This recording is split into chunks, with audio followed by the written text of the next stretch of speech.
sejahtera bagi kita semua. Shalom. Nama saya Irene Sosari Baruhu. Saya semester 2 Prodi Teologi. NIM 08012289. Pada saat ini tujuan saya membuat video ini sebagai ujian tengah semester dan ujian akhir semester dalam mata kuliah Teologi Perjanjian Baru 1. Di dalam Teologi Perjanjian Baru 1 ini ada beberapa hal materi yang akan saya sampaikan. Yang pertama adalah pengertian teologi. Kata teologi berasal dari dua kata, yaitu theos yang artinya Allah dan logos yang artinya firman, kata, dan perkataan. Dalam arti yang sempit, saya dapat menyimpulkan bahwa teologi adalah studi mengenai Allah.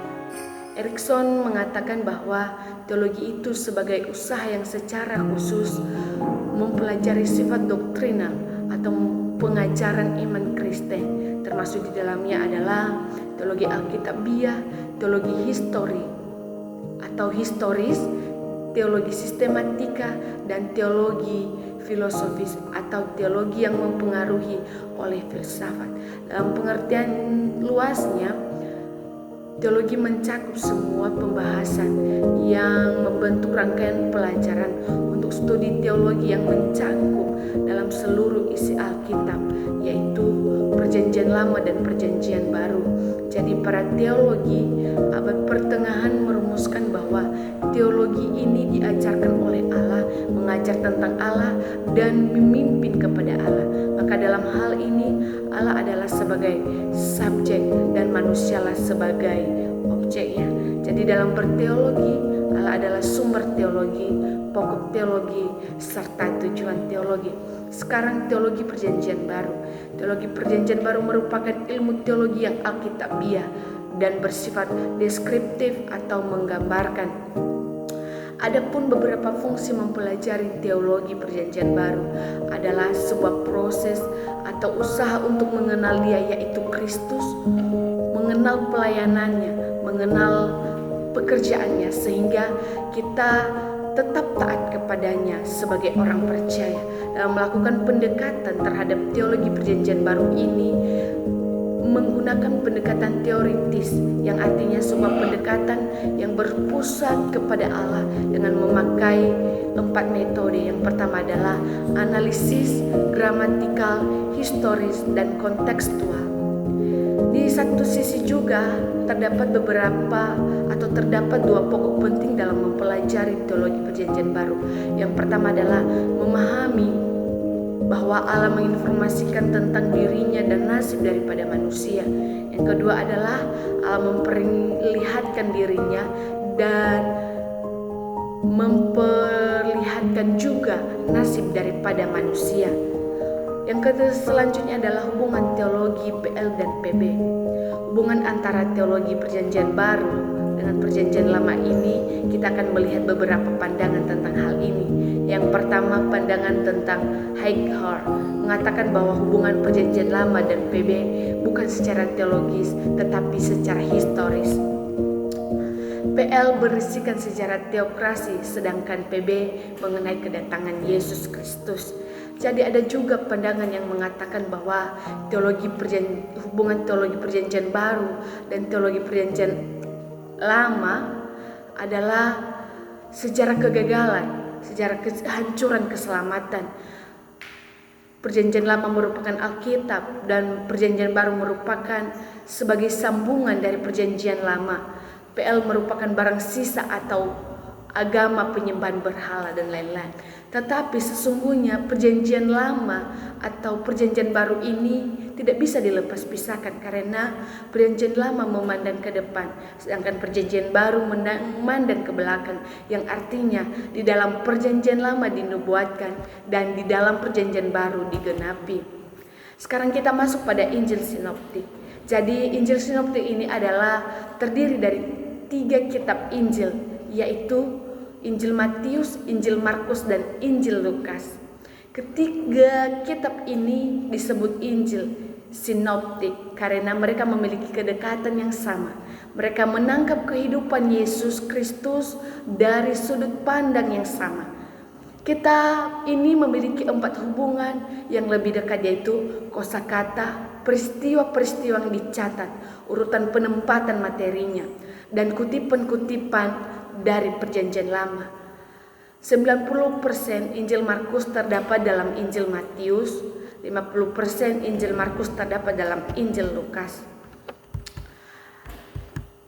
Susunan kitab Injil Sinoptik ini yaitu urutan penempatan kitab-kitab Injil dalam Perjanjian Baru berada dalam garis rencananya Allah. Injil Matius sebagai Injil yang pertama dialamatkan kepada orang Yahudi, kemudian disusul dengan Injil Markus yang dialamatkan kepada campuran orang Yahudi dan Romawi atau Samaria, dan Lukas dialamatkan kepada orang Yunani. Ada beberapa problem sinoptik. Ketiga Injil sinoptik ini sepenuhnya berdiri sendiri dalam asal maupun perkembangannya. Mereka begitu mirip atau sama lain, atau mereka begitu mirip satu sama lain. Untuk menghadapi kenyataan tersebut, maka ada beberapa usulan teori. Yang pertama adalah teori lisan.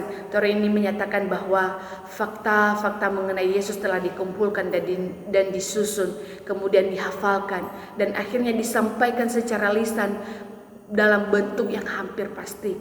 Yang kedua adalah teori saling bergantung, mengatakan bahwa penulis pertama mengambil bahan daripada tradisi lisan dan juga menggunakan materi yang telah ditulis oleh penulis pertama.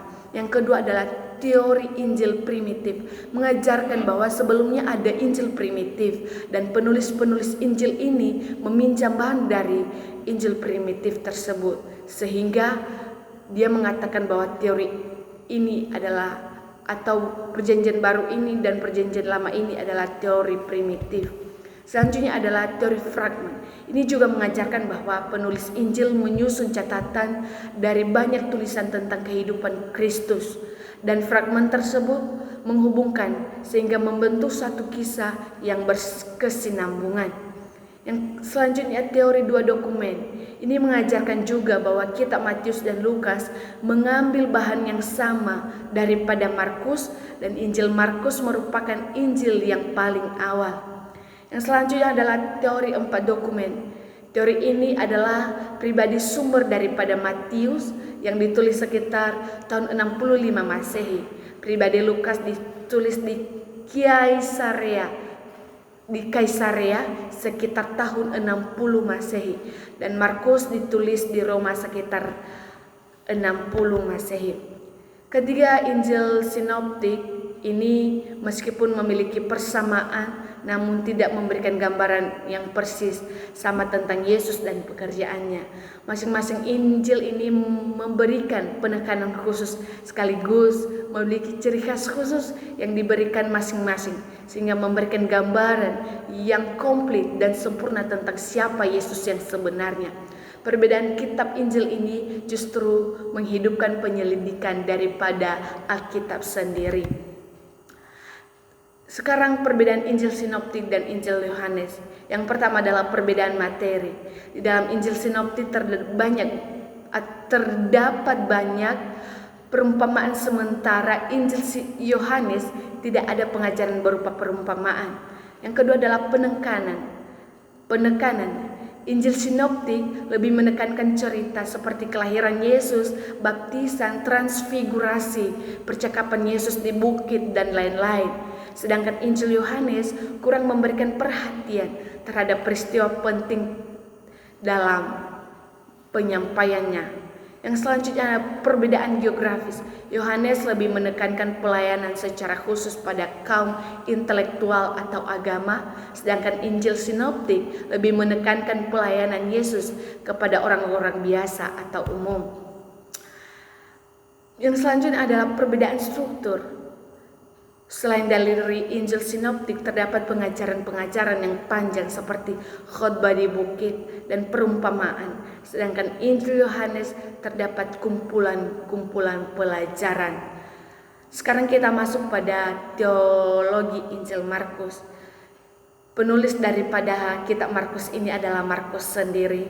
Tahun penulisan antara 55 sampai 65 Masehi. Tema daripada kitab Markus ini adalah Yesus adalah hamba. Kata kuncinya adalah pelayanan. Dan surat Markus ini dialamatkan kepada orang percaya di Romawi. Muatan teologis yang pertama adalah kristologi. Salah satu ciri khas dari teologi Markus ditunjukkan dengan aksi tindakan. Injil Markus mengembangkan kristologinya melalui cara bercerita. Melalui itu dia mengisahkan tindakan-tindakan Yesus. Misalnya bagaimana Yesus mendemonstrasikan diri sebagai Allah dengan memberikan panggilan dengan berwibawa, yaitu ikutlah aku. Dan Injil Markus ini kita menemui Yesus sebagai Mesias, anak Allah dan Tuhan kita. Yang kedua adalah presentasi mengenai Allah. Allah yang diperkenalkan melalui Markus ini kita dapatin melalui Yesus diucapkannya. Melalui Yesus kita kenal Allah sebagai Raja, Bapa dan yang Maha Kuasa. Yang selanjutnya adalah kerajaan Allah. Di dalam Injil Markus kita jumpai bahwa kerajaan Allah itu adalah sebutan lain yang menunjukkan kepada kehadiran pemerintahan Allah, di mana Allah mengintervensi sejarah dan pengalaman hidup manusia untuk mewujudkan nyata kuasanya di dalam pencapaian maksud dan tujuan. Selanjutnya adalah pemuridan. Bagi Markus, hal kerajaan dan pemuridan keduanya terjalin menjadi satu. Allah menjadi nyata, kuasa kerajaan adalah suatu undangan ketaatan, panggilan untuk mengikut Yesus sebagai Raja dalam pemerintahannya. Selanjutnya adalah misi. Walaupun tidak ada pengutusan langsung untuk melaksanakan misi di dunia ini, atau di mana orang membutuhkan sebuah kabar baik ini, tetapi bayangan terhadap misi ini tetap juga memberikan fondasi teologis yang mengikut sertakan orang-orang kafir ke dalam komunitas para murid. Nah, selanjutnya adalah penebusan dan keselamatan. Teologi Markus mengenai penebusan dan keselamatan dapat dirumuskan dengan baik melalui kesaksian kepala pasukan tentara setelah penyaliban Yesus. Dia mengatakan bahwa sesungguhnya orang ini adalah anak Allah. Melalui pernyataan itu, ini memahami bahwa Allah dan manusia diperdamaikan di atas kayu salib. Jadi melalui kematian Yesus di atas kayu salib, manusia telah diperdamaikan antara manusia dengan Allah. Jadi penebusan dan keselamatan itu saudara jangan disia-siakan, sebab keselamatan hanya ada di dalam Kristus saja, tidak ada di luar Kristus. Selanjutnya adalah eskatologi. Eskatologi ini berkaitan mengenai penghakiman. Di dalam Injil Markus dijelaskan dengan penghakiman ini, yaitu waktunya telah tiba, waktunya masih akan datang, waktunya penggenapan itu telah tiba di sini, dan kerajaan Allah hadir dalam sejarah. Anak manusia mengirimkan para malaikat untuk mengumpulkan orang-orang pilihan dari keempat penjuru angin dan ujung bumi sampai ke ujung langit. Jadi eskatologi ini yaitu berkaitan dengan akhir zaman, dan jika sudah tiba saatnya kedatangan Yesus kedua kali, maka semua orang di dunia ini tidak ada yang tertinggal satupun, sebab Tuhan datang atau Yesus Kristus datang untuk menjemput orang-orang yang percaya kepadanya, untuk menjemput orang-orang yang terus berharap kepadanya, sebab Dia telah menjanjikan Roh Kudus bagi kita sebagai penolong bagi kita, dan Dia juga telah menjamin bahwa Dia akan memberikan keselamatan yang sempurna bagi kita sebagai orang percaya. Demikian materi yang bisa saya sampaikan melalui mata kuliah Teologi Perjanjian Baru ini. Semoga saudara-saudari semua dapat diberkati melalui materi yang saya sampaikan. Demikian saya ucapkan terima kasih. Shalom.